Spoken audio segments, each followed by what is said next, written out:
Catch up on all the live shows right here on africatechradio.com. A report from the World Bank's IFC and Google says that Africa is on course to add 180 billion, or about 5.2% of its aggregate GDP by 2025, thanks to the rapid growth of its internet economy. And this is from an estimated 1.1% of its GDP, or $30 billion, which was in 2012. Technology is playing a vital role in the transitioning of Africa from the sidelines of the global economy into the mainstreams, and experts from across Africa maintain that only tech advancement and development can bring about the much desired transformation in Africa. Software development capabilities are building up within every African nation, and it only makes sense for African nations to set up their own software industries, which will not only develop softwares but provide and offer other solutions around this service. Are we building a software development industry in Africa, and are we building it the right way? Now, there is a growing need for software quality assurance engineers, or as it's called, software testers. It is one of the fastest growing markets, and on the back of the COVID-19 pandemic, it is likely to grow further as companies look to cut costs. According to a report by Markets and Markets, the automation testing market is estimated to reach $28.8 billion by 2024 and growing at a compounded annual growth rate of 18%. In this episode, we'll be discussing with the co-founder of Nigeria's Andela for software testers, UnbugQA, Olutoye, Owojaye, and Joseph Burutu on the need for software testers. We actually call it today Vacancy a lot. Well, good morning, Joseph. Yeah, it's good to have you here. And good morning, Toye. How are you doing? Yeah, good morning, Anthony. I'm fine. And you? Oh, I'm good. It's really good to have you here. It's good to have the Andela for software testers here. And short while, I believe, would get past the Andela level, in fact. Yeah, that's the goal. Beautiful. Now, let's do a rundown on the details of what software testers do on a general level again. I know we had like an intro the last time on the career path of software testers, and there was some breakdown. Let's just do a rundown again. What exactly do software testers do before we start the conversation about the need for them and other issues around it? Okay, so thinking in the previous session we had, I said software testers are in charge of quality. They're in charge of quality, and they ensure that the application meets the specified requirements, which was stated initially before the build of the application. So software testers in a large organization are in charge of executing test cases or exploring system to find a bug. But while the QA, in a layman's language, quality assurance engineers as software testers, but they are actually different from each other.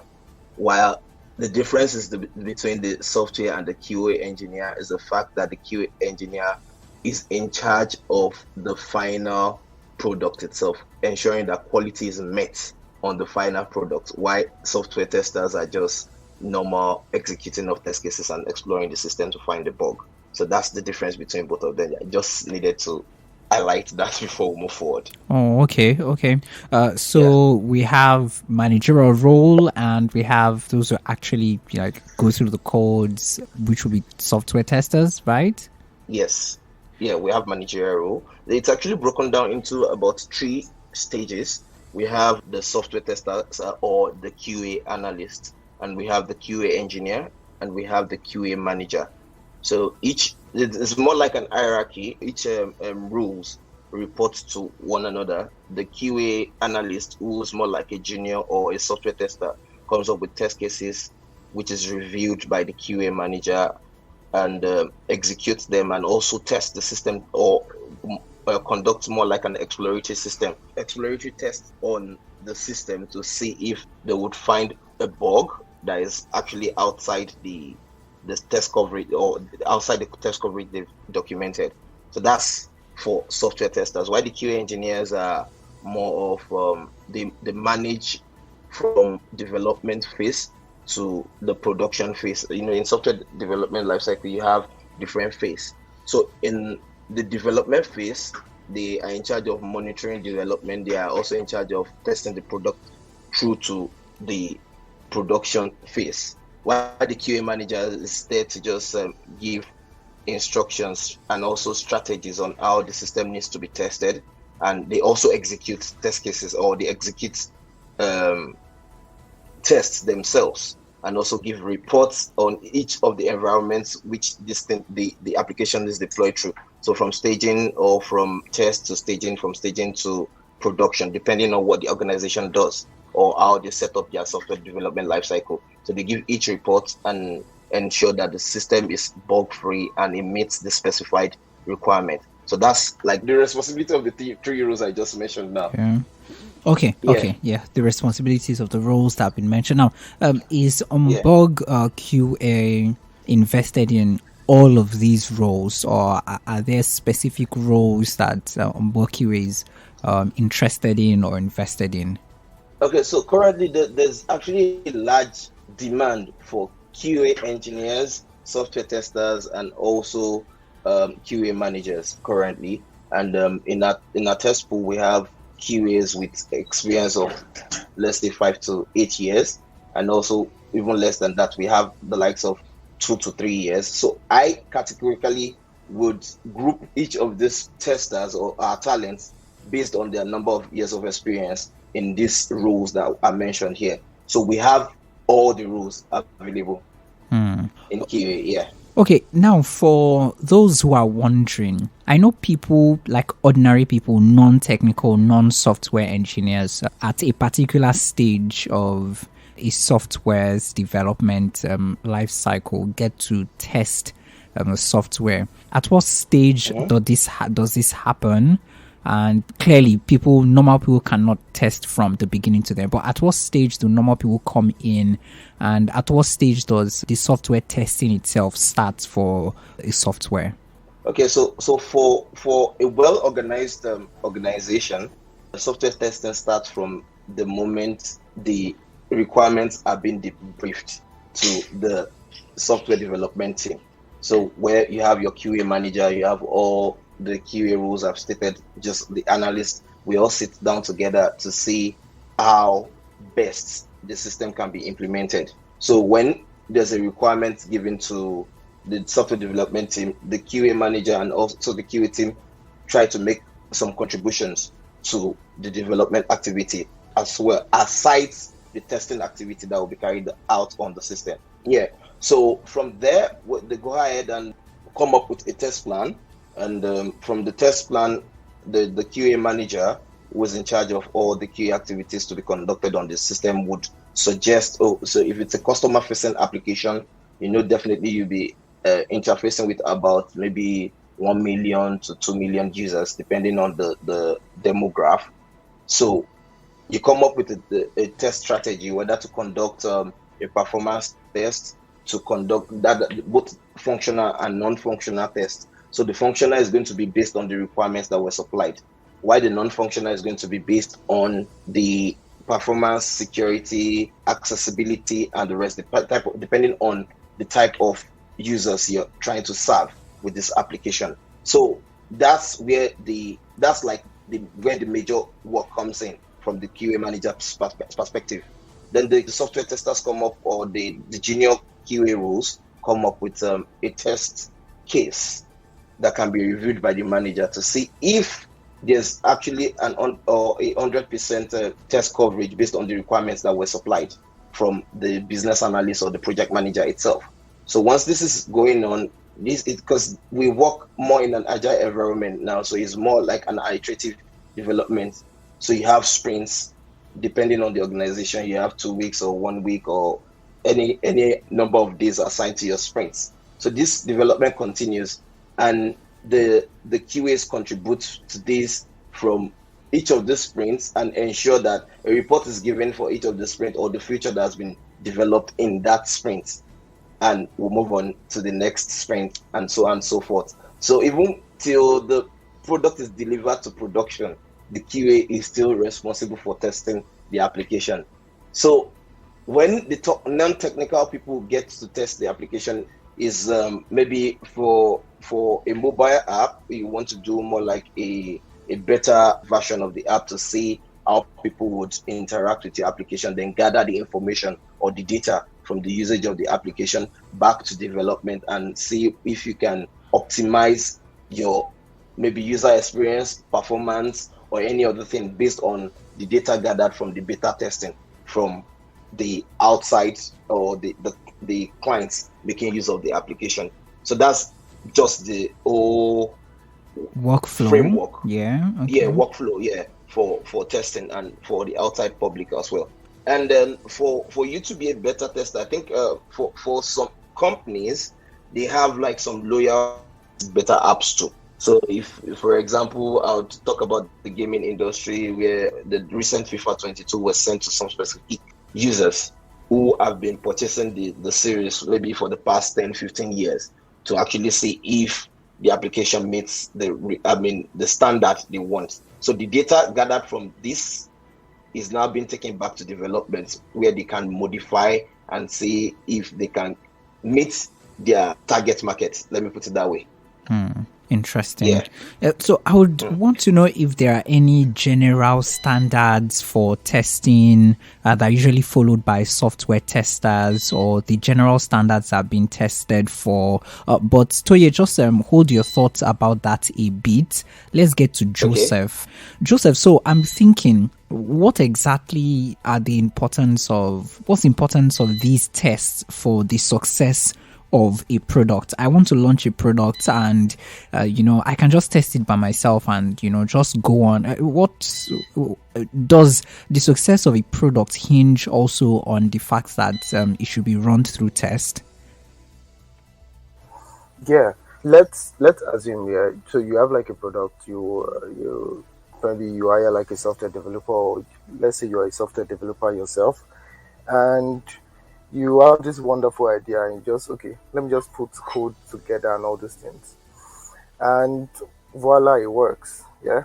And in your mind, you have been successful, but you have not, the truth is this, because you kind of have this euphoria of trying to launch a perfect application, you have not thought of other scenarios which might break the application. Yeah.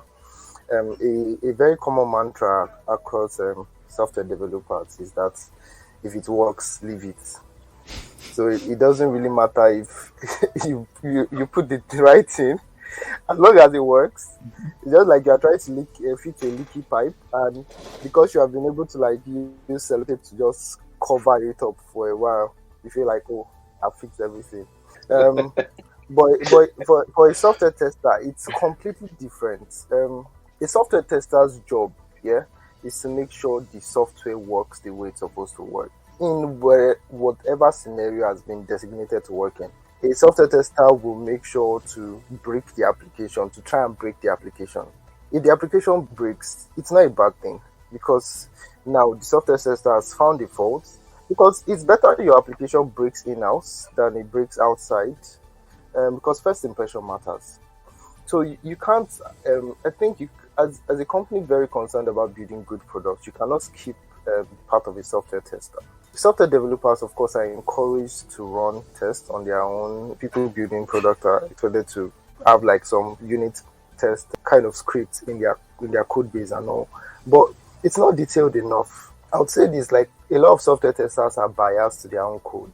They don't want to make so many changes. But a software tester is very concerned about making sure things work, and has expertise, has knowledge of systems to be able to check every single thing, check different scenarios. Okay, if this thing is in light mode, if this thing is in dark mode, if network is bad, if network is good, if there are 1,000 persons on the system, if there are 1 million persons on the system, if there are 2 persons on the system, it takes into consideration different scenarios.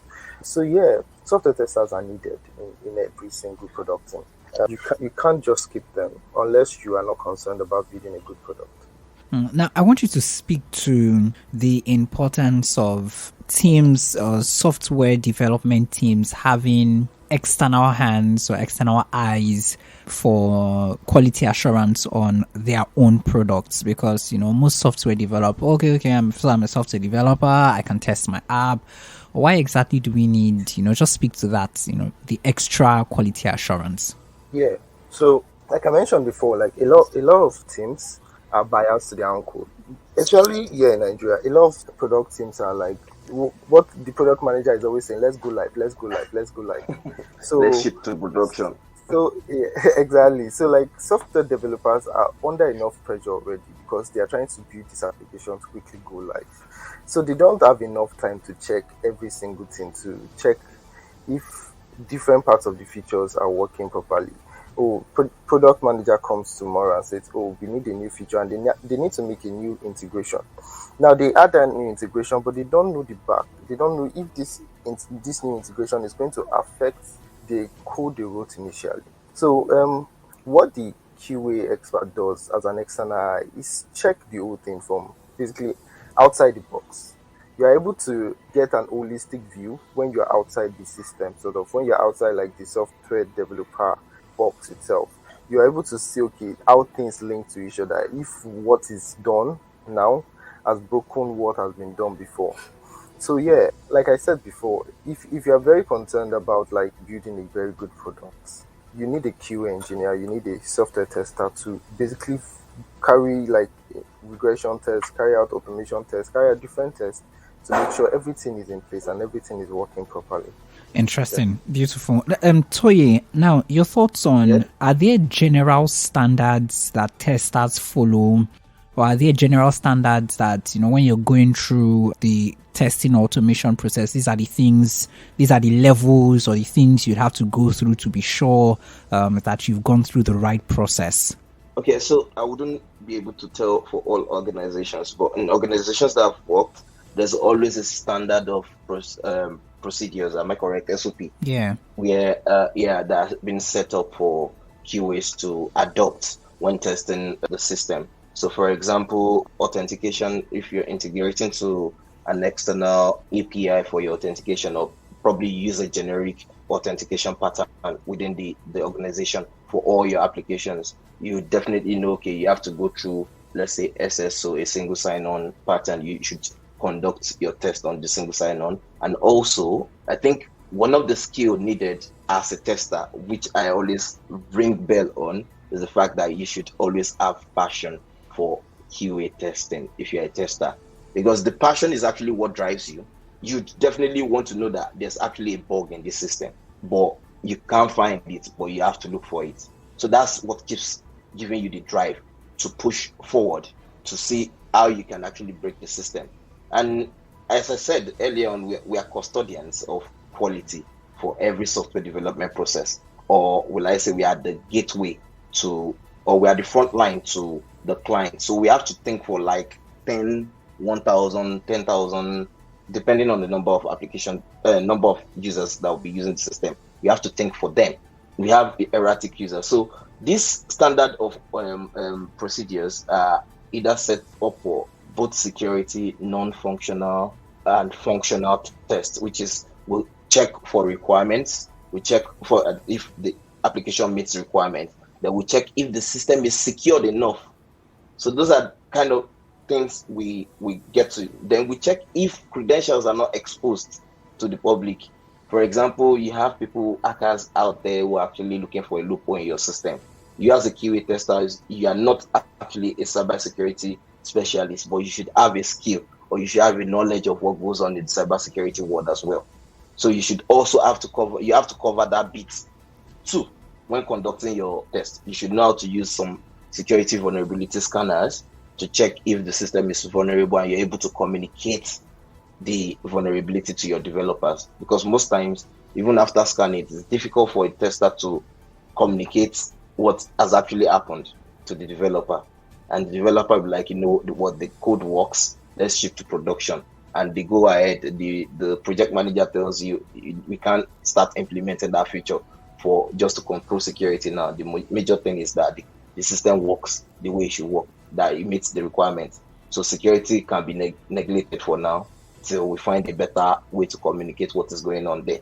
I don't know if you understand what I'm trying to say. Yeah, yes. So Yeah, so that's another major issue. Then for performance, a QA tester should be able to create a benchmark for certain, because there are different criteria to checking if your system actually performs well for the number of users you guys the company is ready to serve.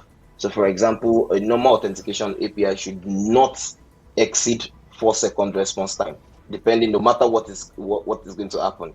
So you as a QA tester should have maybe an holistic approach to setting a benchmark for your performance test. So if you are doing a performance test for maybe 1,000 to 500 concurrent users on a good server, let me put on a good environment, you should get an average of 4 seconds for each of these authentication API to return response to you.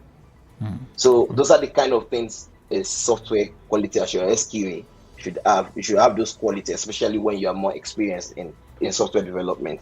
Now, so you mentioned the authentication API. Could you give an example so someone who is listening, who is thinking authentication actually in different ways. So I can decide to say, okay, maybe logging in API is an authentication API. Secondly, I can decide to append an authentication token to an email for you to verify that you're actually using this email. So by the time you click on the link, it's already authenticated, so it just takes you sign into your dashboard where you change your password.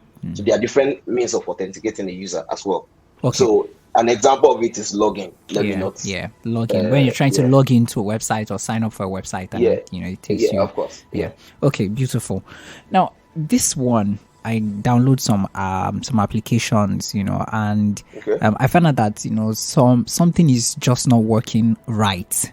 Yeah. Who exactly is to blame? The team, maybe the fact that they don't have quality assurance, or the fact that the quality assurance did not take note of it? So as I would say, there's no application out there without a bug. Even when you have a QA, the only thing the QA can do is just to minimize the number of bugs found on the system. There's no system that's 100% bug free, because the moment you start developing different features, maybe you have an existing feature that is being used by the public and there's a new feature that has been deployed, or you updated the version of the application itself, there's actually going to be an impact somewhere. An example of that is one of when First Bank they updated their mobile app version sometimes ago, I think sometimes last year or something. Yeah. Mm-hmm. The older version was actually logging in, because I experienced that on both mobile phones I use. Okay. The older version, which I didn't update, was I have access to log into the application, but the newer version had issues. You can't log into the application for a complete. It was more of a blackout for like 2-3 days before it was fixed, and it was over the weekend. Wow. And again, they always tell you never to deploy an application over the weekend if you want to rest, if you want to have peace of mind. So I mean, you don't deploy an application on a Friday, because you don't know people, especially a financial app that people are going to be transacting on. Interesting. You get? Yeah. So I mean, it's not really the QA is to be blamed, because you allowed. I mean, after testing, you allowed that to get to production, and without spotting the bug. But at the end of the day, I would only say it's not the end of the world for the QA who allows the bug to get to production, because you are human. You're allowed to have some human error. But your major work is to reduce the number of bugs that get to production. Okay then. Now, Joseph, let's speak to the value that is being created. When we're talking off air, you mentioned creating some value in the area of training people to become software testers, and also training or upskilling software testers. How is it still open? Is it still valid? Okay, so yeah, it's still valid. We currently have plans, and we are opening up registration for people to register by next month. So yeah, like we said already, every product team here needs a software tester, and we have noticed that there is like a huge shortage of quality software testers in Nigeria, especially. A lot of products are being built without being properly tested, and are just released out into the market.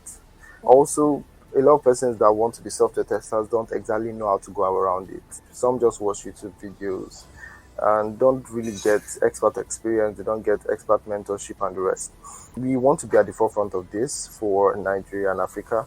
That's why we are really pushing for the academy, and that's why we are trying to, of course, put everything in place. Our moderators, making sure that they are the best stands in Africa, and we provide quality knowledge to the persons that, of course, apply to the academy.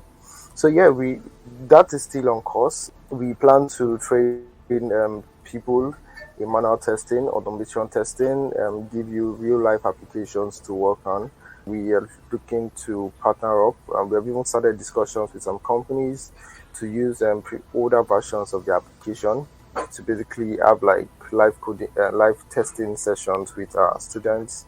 So yeah, there's a lot to learn. There's a lot to benefit from, and yeah, we encourage as many persons as possible to apply, even persons that are already testers, because we know a lot of persons are manual testers and they are trying to go into automation testing but don't exactly have like the guidance to do so. That's one thing we also want to achieve, train persons that are manual testers to become automation testers, because like you said, the future is basically supporting automation testing. A lot of companies are switching to automation testing, and we want to make sure as many persons as possible are empowered for automation testing. Interesting. So will this training also involve people who haven't even started software testing at all, do not have any knowledge about it? Yeah, yes. Definitely. They are our ideal targets. We welcome anybody, even if you just did Yoruba in school. Please feel free to join. Are you interested in tech, of course? Feel free to apply. We're even looking to target top 5% of secondary school graduates. I mean, because tech does not actually need your university degree as it stands. A lot of people are into tech who didn't go to university and who didn't attend higher education.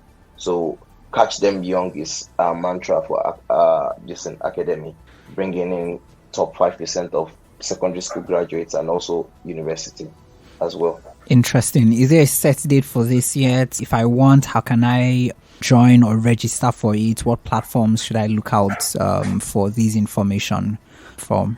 Yeah, definitely. It's going to be on our site. We currently have a page there.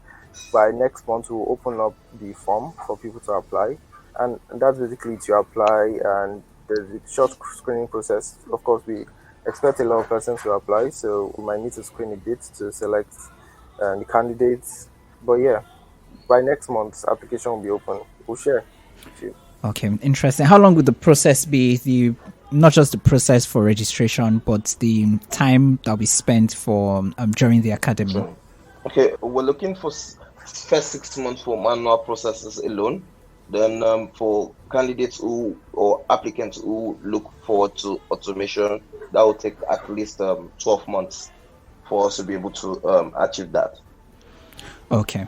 Thank you very much. Now, we've been speaking to the co-founders of UnbugQA, Olutoye, Owojaye, and Joseph Burutu. Thanks for the time and insight. They are the Andela for software testers on the continent. Thank you very much, Toye.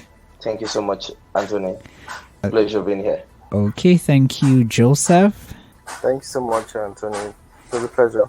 Yeah. Had a great time. Yes. We'll keep in contact so that we can keep updating our audience on the details of the program. Sure thing. Right. Africa is a relatively undiscovered and fastly growing breeding ground for software developers. Africa's internet economy has the potential to achieve 5.2% of the continent's GDP by 2025, and that's nearly $180 billion to the economy of Africa. Africa's software development, despite its slow start, is now speeding up as the continent grows more interconnected. It is producing innovative web-based applications and dynamic new business models. According to a report from McKinsey & Company, technology use is expected to increase rapidly across the continent in coming years, and we are at the dawn of a technological revolution that would change every part of our lives. The deeds and potential inventions of African technologists and software developers have ensured that Africa is poised for a global impact on a massive and a fast scale. But then, will you be a part of this advancement? Thanks for listening, and don't forget to catch up on all the live shows right here on africatechradio.com.